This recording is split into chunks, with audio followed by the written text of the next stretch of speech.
Hello po sa inyong lahat. Ito po muli si Nanette ng Net Cooking. Ngayong araw tayo po ay gagawa ng egg pie. Medyo marami na kasi tayong natanggap na request dito sa YouTube at saka doon sa ating Facebook page na gumawa ng egg pie. Actually, meron na tayong video nito. Kaya lang, ulitin po natin ang paggawa ng egg pie. Sa paggawa po ng egg pie, dalawang stages po ang paggawa ng egg pie. Yung egg pie crust at saka itong filling. Okay, umpisahan natin sa egg pie crust. Ang kailangan po natin sa paggawa ng egg pie crust ay all-purpose flour. Butter. Itong butter, kailangan yung cold butter. Then, cold water. Granulated sugar. Okay, ito po yung sa egg pie crust. Okay, ibukod natin. At sa paggawa naman ng filling, kailangan po natin ng 4 eggs. So, yung isang eggs, ang gagamitin natin dito ay 4 egg yolks. And yung egg whites, 3 egg whites. Kasi yung isang egg whites, gagamitin po natin iyon na pang-topping doon sa ibabaw ng egg pie. Okay, at kailangan din po natin dito ng evap milk.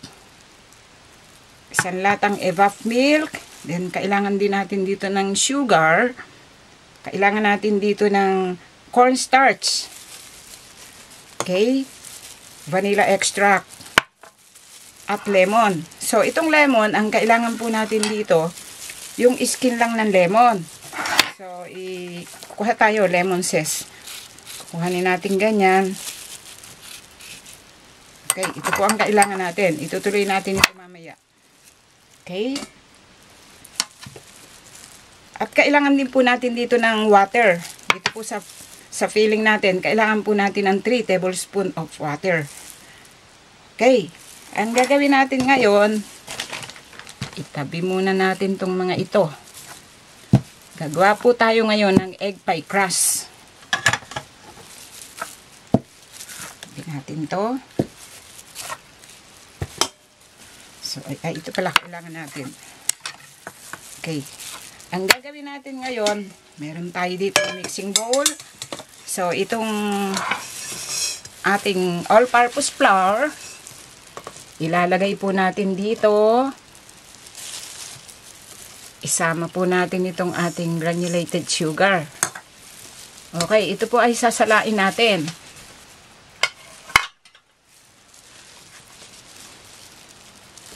Okay.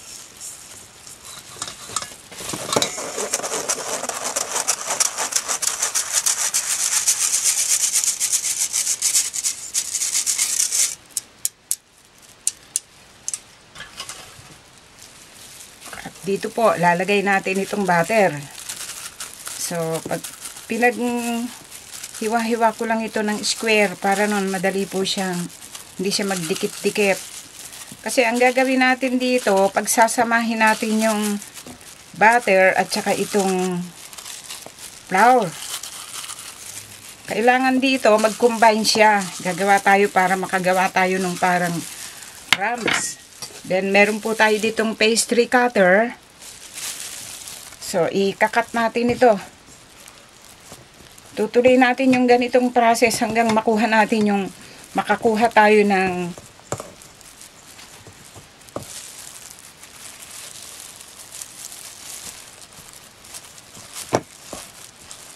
okay. So, palagay ko, okay na ito. Kung wala kayo nitong pastry cutter, pwede po kayong gumamit ng dalawang knife. Tahali-haliling ganon, hihiwain nyo. Pwede rin kung meron food processor, mas maganda po yun. Meron ako nun, kaya lang, ito na lagi ginamit ko.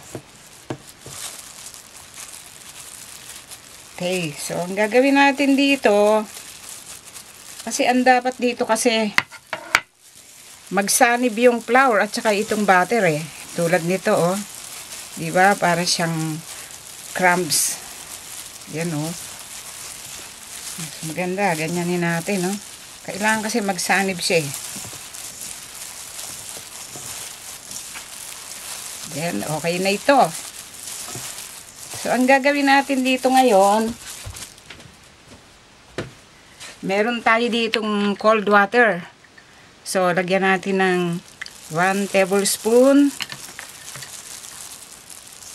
So, unti-unti, habang hinahalo natin na ganyan, habang pinagmimix natin, kaya kailangan gumamit tayo talaga rito ng kamay. Pwede rin kayong gumamit ng spatula. So, naka 3 tablespoon of water na tayo dito. Okay. I-try natin kung magbubuo na siya.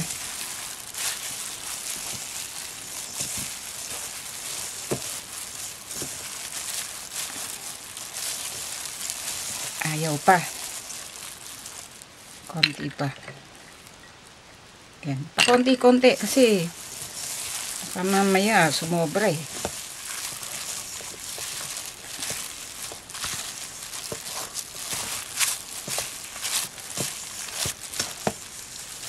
Yan. Kailangan magsanig na ganyan.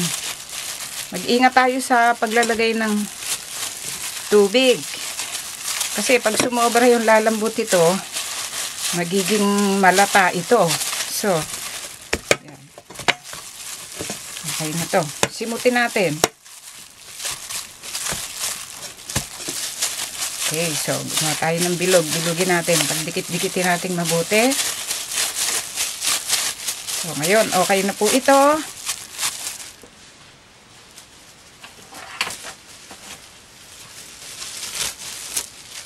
Ilagay po natin dito sa ating plastic wrap. I-wrap natin dito. Ngayon, ang gagawin po natin dito, ilagay lang natin sa ref.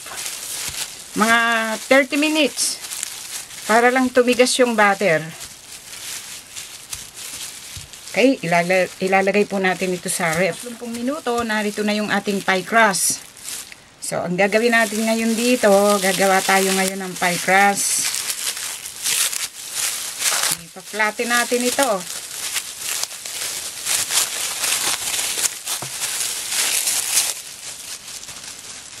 Okay. Then, meron tayo dito yung rolling pin. Meron tayong flour. I-dust natin ng flour itong ating board. At ito, lagyan din natin ng flour itong ating rolling pin. Ito po ay ipa-flatten natin.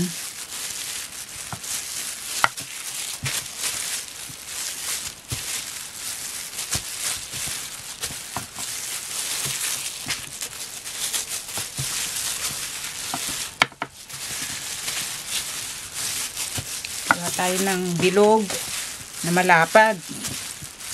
Kailangan ma-flatten natin ito. Medyo tumigas oh. Tumigas kasi yung butter eh. Kaya lang, before na lumambot ulit yung butter, kailangan magawa na natin ito.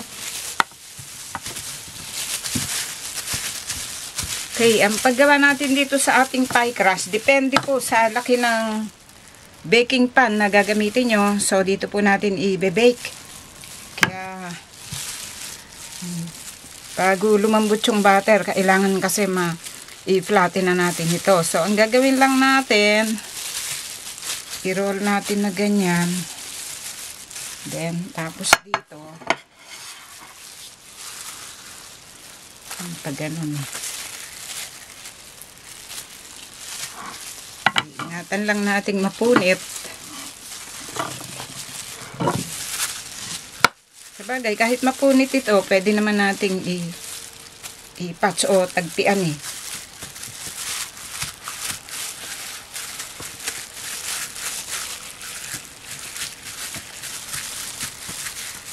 Ayusin lang po natin dito sa baking pan.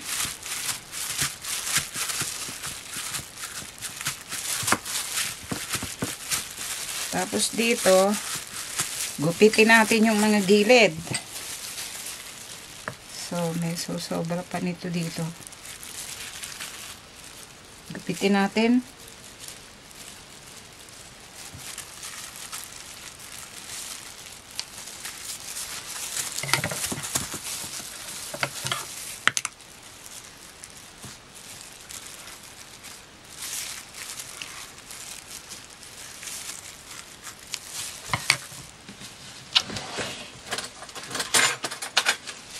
At dito, pwede po nating diinan ng pork ito. At pwede rin naman natin, nagawaan natin ng sarili nating style. Gaganyanin lang natin yung daliri natin dito para magkaroon siya ng design.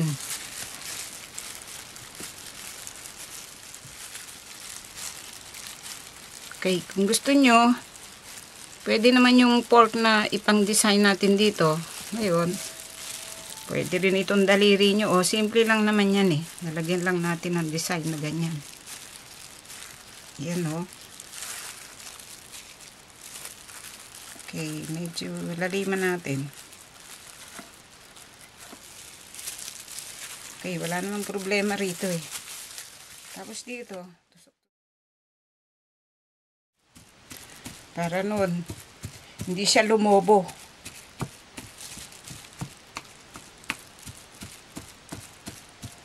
Okay, ang gagawin po natin ngayon dito, ilalagay natin sa ref.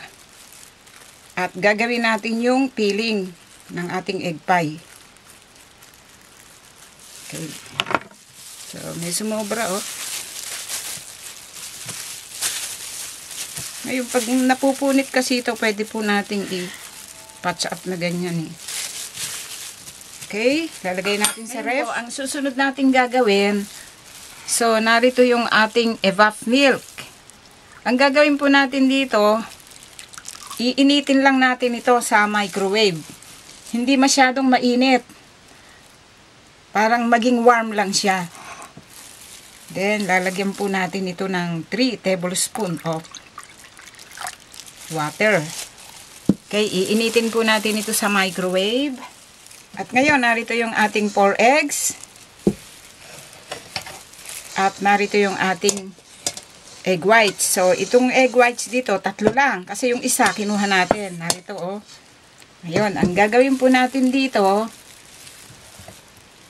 i-beat natin itong 4 eggs. Dito po ay ilagay natin itong sugar.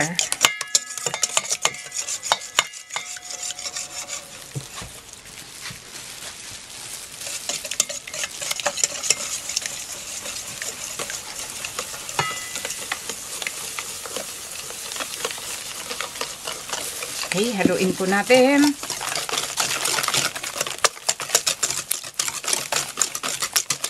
Mix natin ito.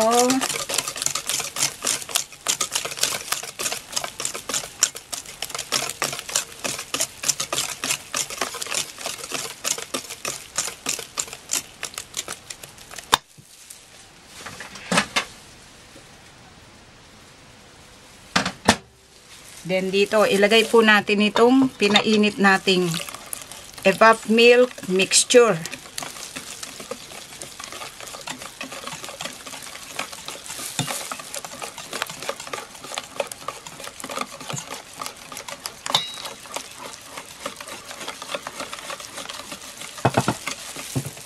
Okay. Ang gagawin po natin dito, lalagyan po natin ito ng vanilla extract. Okay, 1 teaspoon of vanilla extract. I-mix natin.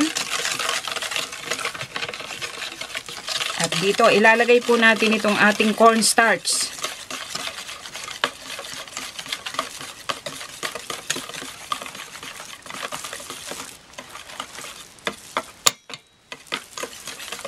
Okay, i-mix natin mabuti.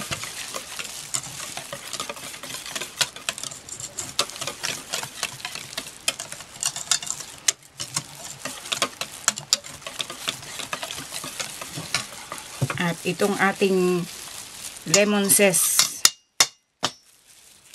Okay.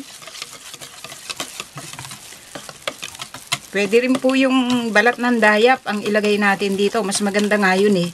Yun kasi ang alam ko nung maliit ako eh. Yun yung ginagawa. Okay. Okay. At ngayon na mix na nating mabuti ito. Ang gagawin po natin dito ngayon, itabi muna natin at narito yung ating egg whites. Egg white, isa lang pala.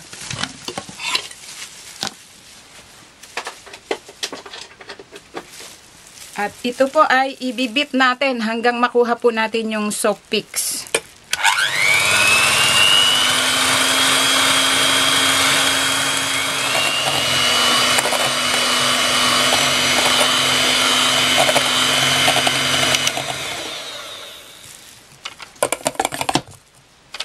Okay, then ngayon, pwede na po ito.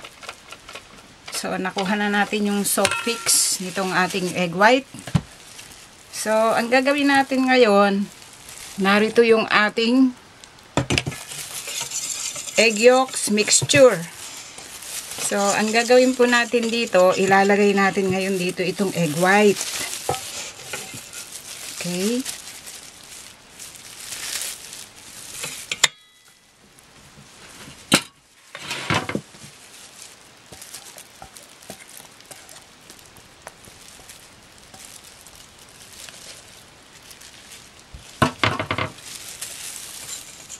Huwag nating masyadong haluin ito kasi mabibreak yung egg whites.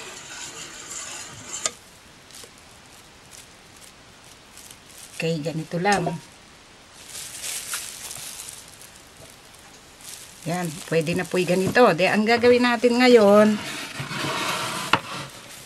ilalagay natin dito sa ating pie crust. So, kailangan lang po napainit natin yung oven natin sa 180 Celsius. Ibe-bake po natin ito for the first 15 minutes. At pagkaraan ng 15 minutes, ilo-lower natin yun sa 170. At ibe-bake natin ng mga 1 oras. Okay? Isali natin dito.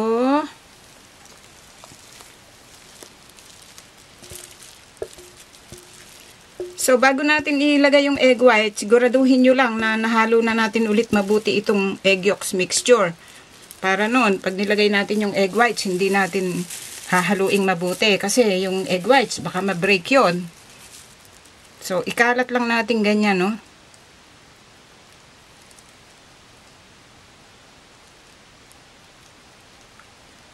Okay, pwede na po ito. Ready to bake na po itong ating egg pie.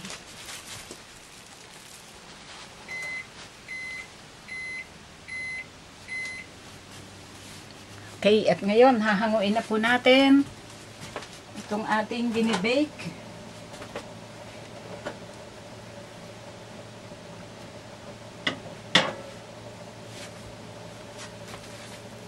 Okay, so narito na po yung ating egg pie. Mainit pa siya. So, ang gagawin lang natin dito, meron tayo ditong skewer. Yan, malinis na siya. So, luto na po ito. So, ang gagawin lang natin dito, hihintayin lang nating mag-cool down. At ilalagay po natin ito sa ref para mag-firm at mas maganda siyang ikat. Okay, so nakita natin yung crust. Oh, medyo bumaba siya. Okay, normal lang po yung ganito. Okay, maghihintay pa tayo ng mga 2 oras pa. At ngayon, narito na po yung ating egg pie. Pagkaraan na mailagay natin ng 2 oras sa ref. Ang ginawa natin dito, after baking, hayaan muna natin siya lumamig. Mga 1 oras or 2 oras. Then, pag malamig na siya, ilalagay natin sa ref. Mga 2 oras din. O mas mahigit. Para noon, mas mag-firm siya. So, ang gagawin lang natin dito, so, paraanan lang natin ng knife yung mga gilid. At buong-buo po natin makukuha yan, no? Okay, lagay natin dito. Ikakat natin para makita po natin yung loob. So, meron tayo ditong knife. Ikat natin.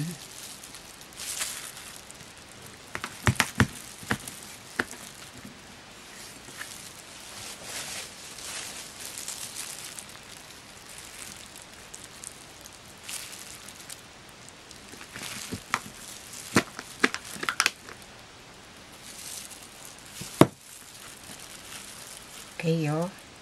Ito po ang loob ng ating egg pie. Okay, di ba? Ang ganda niya, oh. Nag-firm siyang mabuti. So, ilagay natin dito sa isang serving plate. Okay. Yan. Pwede na po natin itong iserve at kainin. Okay, sana po ay nagustuhan nyo ang pagkakagawa po natin dito po sa ating egg pie. Marami pong salamat. Ito pong muli si Nanit ng Knit Cooking. Thanks po. Bye!